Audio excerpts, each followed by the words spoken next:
5 hours, 16 December 1944. The Ardennes, Eastern Belgium. General Hasso von Manteuffel's 5th Panzer Army came out of the fog against a stretch of American front that German planners had selected with great care. The sector had been chosen precisely because of who was holding it. The intelligence picture was accurate, and it was recent. Facing them, among others, was the American 28th Infantry Division, a formation that German forces had comprehensively destroyed 6 weeks earlier. In the Hürtgen Forest, in November, the 28th had been fed into the fighting around the village of Schmidt and had come apart. It lost more than 6,000 men in a matter of weeks. Its regiments were wrecked. By any professional standard, it had ceased to exist as a fighting division. It had been pulled south into the Ardennes, because the Ardennes was quiet, and a shattered division needs a quiet place to die down in. The Germans knew all of this. It was one of the reasons the offensive was aimed there. A broken division and an untried one, holding too much frontage, in bad country, in December. What the plan did not account for was that in those 6 weeks, the 28th Infantry Division had been substantially rebuilt.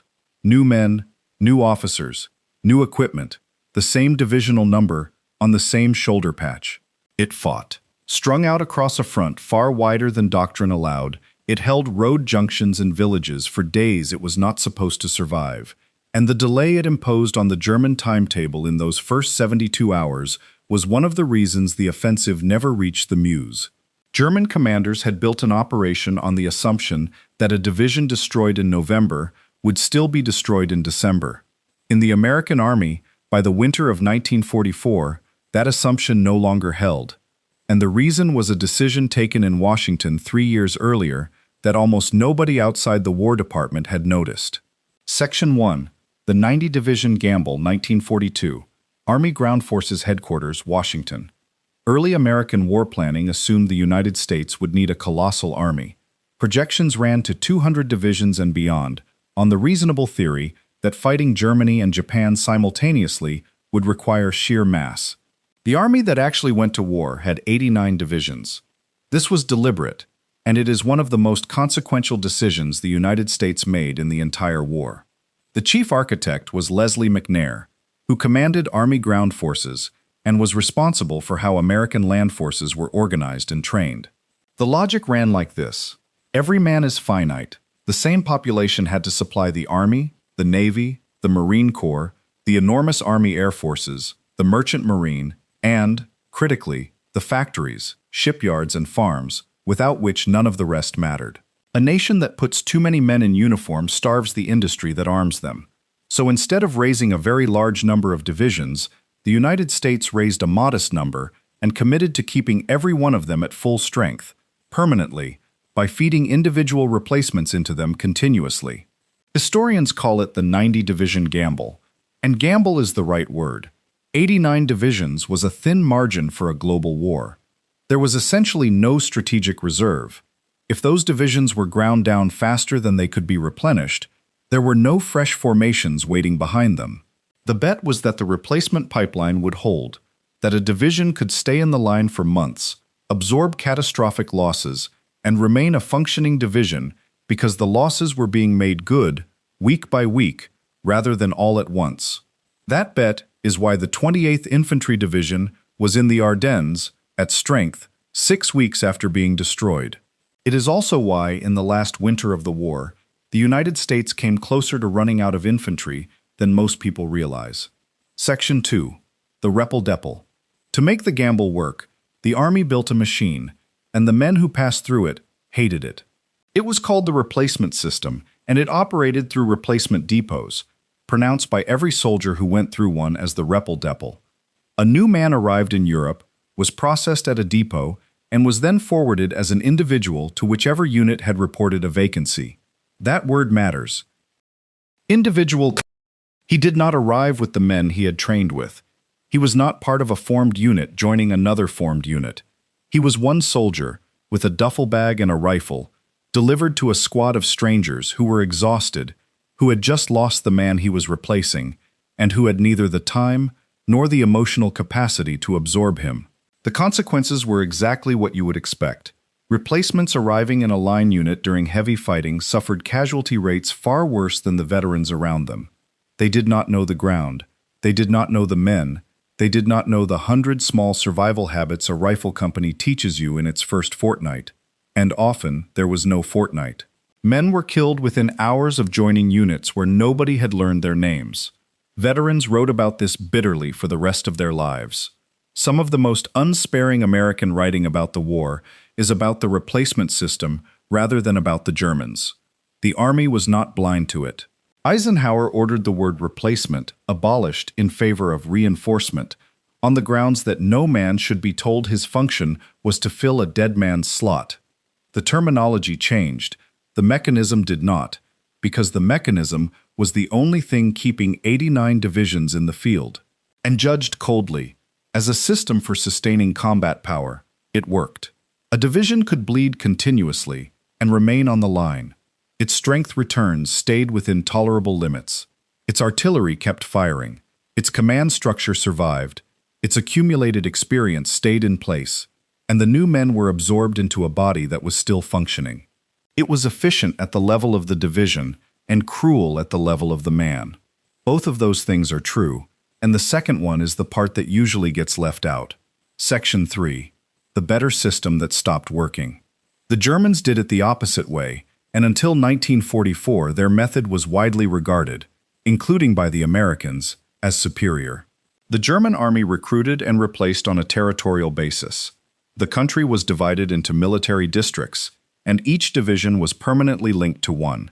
A division's replacements came from the same region, were trained by the same depot unit, and often knew each other or knew each other's families before they ever reached the front. More importantly, Germany did not feed men into units in contact. When a division was worn down, it was withdrawn from the line to a rear area, rebuilt there with its new drafts, retrained as a formation, and only then returned to combat. The advantages were real and they showed. German units had extraordinary cohesion. Small groups held together under pressure that shattered other armies. The men fought for each other in a way that regional recruiting and unit-level integration actively produced, and post-war studies of why the Wehrmacht kept fighting long after the war was obviously lost kept arriving at this same answer, the primary group. But look closely at the mechanism, and you will see the assumption buried inside it. The German system required the ability to take a division out of the line. That is a luxury of an army that is winning, or at least an army that holds a stable front with reserves behind it. It presumes there is somewhere safe to send the division, time to rebuild it, and another formation available to take its place in the meantime. By the second half of 1944, Germany had none of those things on any front. There was no quiet rear area. There were no spare formations. Every division was needed in the line, all the time, and divisions that should have been withdrawn to rebuild were instead kept in contact until they disintegrated. The German replacement system did not fail because it was badly designed. It failed because its central precondition had been taken away. Section 4. The Summer That Broke the Army. June to August 1944. The scale of what happened to the German army in those 3 months is difficult to hold in the mind because it happened on 2 fronts at once, and each one alone would have been a historic catastrophe. In the East, on 22 June, the Soviet Union launched Operation Bagration against Army Group Center. It was not a defeat, it was an annihilation. Something in the region of 24 German divisions were destroyed outright. Entire corps disappeared. German losses across the operation ran to several 100,000 men killed, wounded, and captured, and the front moved hundreds of miles west in weeks. In the West, at exactly the same time, the Normandy campaign was consuming the German army in France. The breakout and the encirclement at Falaise in August cost Germany the better part of 2 field armies, together with almost all of their heavy equipment, which could not be extracted through the pocket. Taken together, the summer of 1944 cost Germany well over 1 million men. There is no replacement system in the world that absorbs that. The German army did not merely lose formations.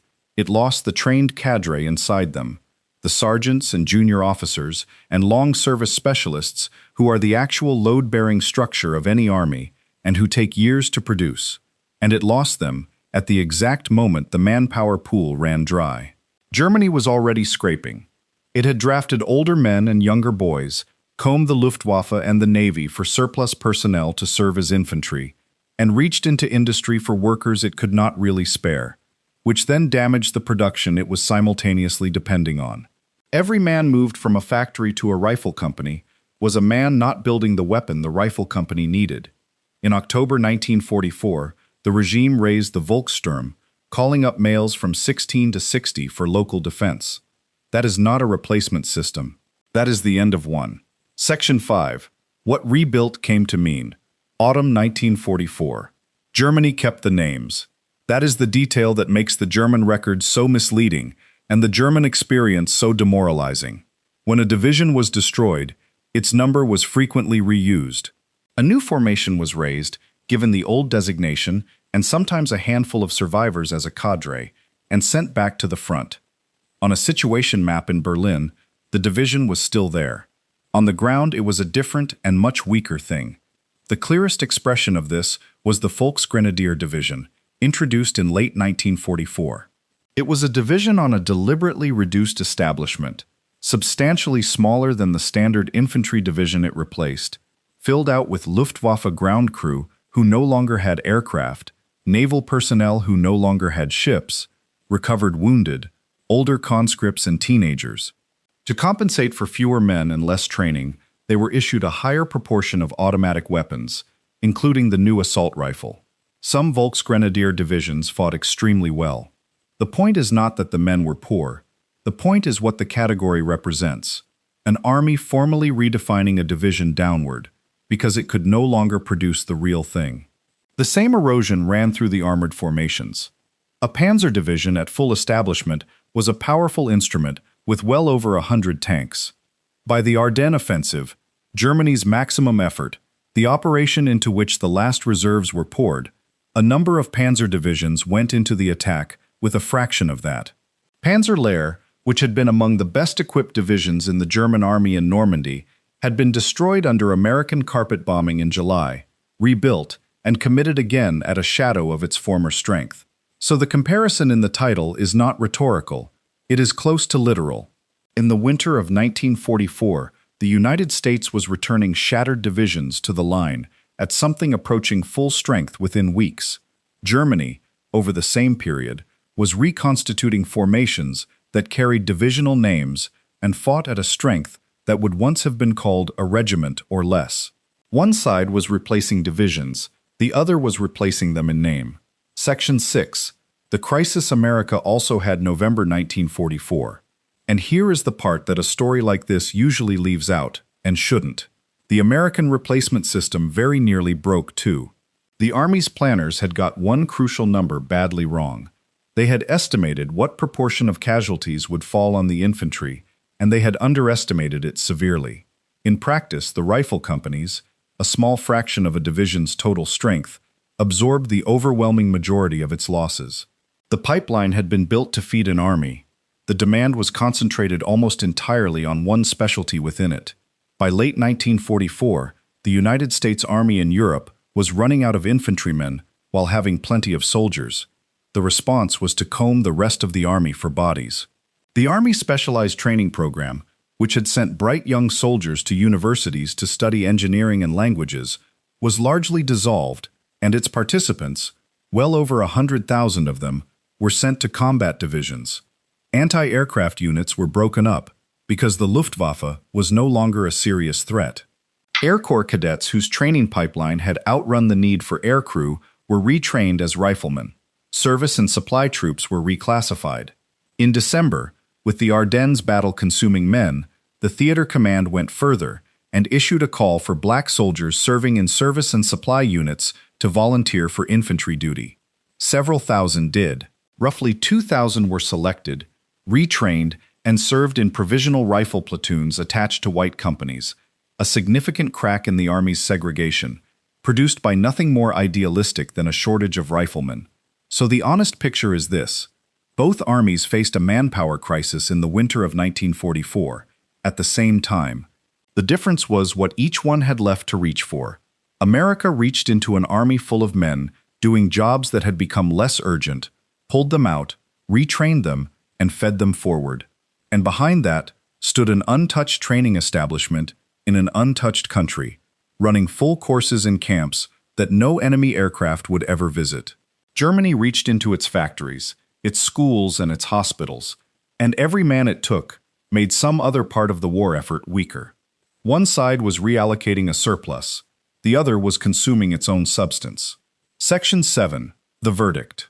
What the German generals said afterwards was remarkably consistent.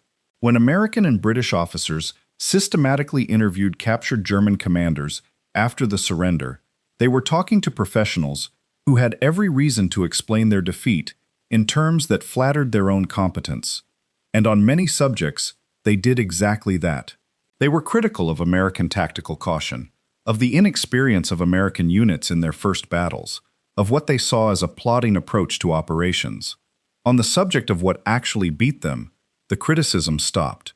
They described an enemy whose formations could be mauled and would reappear. They described attacking a division, inflicting losses they believed decisive, and meeting the same division weeks later at strength. They described their own successes, producing no lasting effect on the enemy's order of battle, and their own losses being close to permanent. Manteuffel, who had commanded the 5th Panzer Army through the Ardennes, was among the German commanders most extensively interviewed after the war, and the picture that emerges from those German accounts is not admiration for American tactics. It is something closer to the recognition of an unwinnable arithmetic, because that is what it was. A German division destroyed in the autumn of 1944 was, in most cases, gone. Its equipment unreplaceable, its trained cadre irreplaceable, its number perhaps reused for a smaller formation of older men and boys. An American division destroyed in the autumn of 1944 was refilled and returned. The men who did that refilling paid a price that the divisional strength returns do not show. Individual replacements walked into rifle companies where nobody knew them, and a great many of them were killed before anyone did. The system that kept American divisions alive treated the men inside them as interchangeable, and it was the most efficient and least humane thing the United States Army did in that war. But the arithmetic held. 89 divisions, kept continuously at strength, sustained by a pipeline that reached from training camps in Texas and Georgia across 3,000 miles of ocean to a rifle company in a Belgian forest, and never stopped. Germany could destroy American soldiers in enormous numbers. It could not destroy an American division, not permanently, not in any way that showed on the map 6 weeks later. The 28th Infantry Division still exists. It is a Pennsylvania National Guard formation, one of the oldest in the United States Army, and it traces its lineage back to before the Republic. It fought in the Hürtgen, it was destroyed there, it was rebuilt, and it was standing in the Ardennes on the morning of 16 December 1944, when the German offensive came out of the fog. It went on to the Rhine and into Germany. The men who filled it in those 6 weeks between Schmidt and the Ardennes are mostly anonymous. They arrived through depots, in small groups, and were distributed to companies that had lost people the day before. Some of them fought for months. Some were killed in the first hours of the Ardennes offensive, in units they had joined days earlier, alongside men whose names they had not learned. The replacement system was abolished in its wartime form after 1945. The lessons of the Repeldeppel were absorbed, and the Army moved, over the following decades, toward unit rotation and unit cohesion. The German approach, arrived at from the other direction, once America had the luxury of choosing. But in the winter of 1944, there was no luxury. There were 89 divisions, a continent to cross, and a pipeline that had to keep flowing. It flowed. The divisions held. And the German generals who had built their last offensive on the assumption that a broken American division stays broken, discovered, in the fog of the Ardennes, that it does not.